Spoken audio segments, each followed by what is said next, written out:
अस्सलाम वालेकुम नाजरीन, मैं हूं करम नाज प्लीज। मैं हूं मलिक अली अहमद और आप देख रहे हैं सिटी 24 न्यूज। आइए नजर डालते हैं आज की अहम खबरों पर।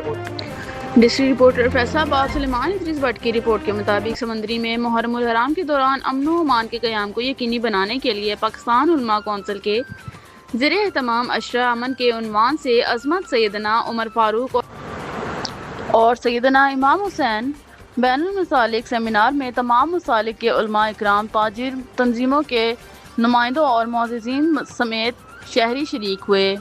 म्यूनसिपल कमेटी हॉल में मुनक़िदा सेमिनार से खिताब करते हुए मुकर्रिरीन ने अशरा मुहर्रम उल हराम के दौरान भाईचारे और बैनुल मसालिक हम आहंगी की ज़रूरत पर जोर दिया और कहा कि हमें अपने अपने मसालिक के अंदर रहते हुए किसी दूसरे मसलिक पर तनकीद के बजाय रवादारी और मोहब्बत का मुजाहिरा करना चाहिए और अमन व अमान के फ़रोग़ के लिए मिलजुल कर कोशिशें करना चाहिए ताकि शहर का अमन बहाल रह सके। मुकर्रिरीन का मज़ीद कहना था, इस तरह के बैनुल मसालिक सेमिनार वक्त की अहम ज़रूरत है जिसमें आपस की गलत फहमियाँ दूर होती हैं। पाकिस्तान उलमाए कौंसिल के मरकज़ी कायदीन ने अशरा मुहर्रम उल हराम के दौरान अमन के हवाला किए जाने वाली कोशिशों को सराहा। उलमा कौंसिल पंजाब की डिप्टी जनरल सेक्रेटरी मौलाना यासिर अलवी ने सेमिनार में शिरकत पर शुरका का शुक्रिया अदा किया।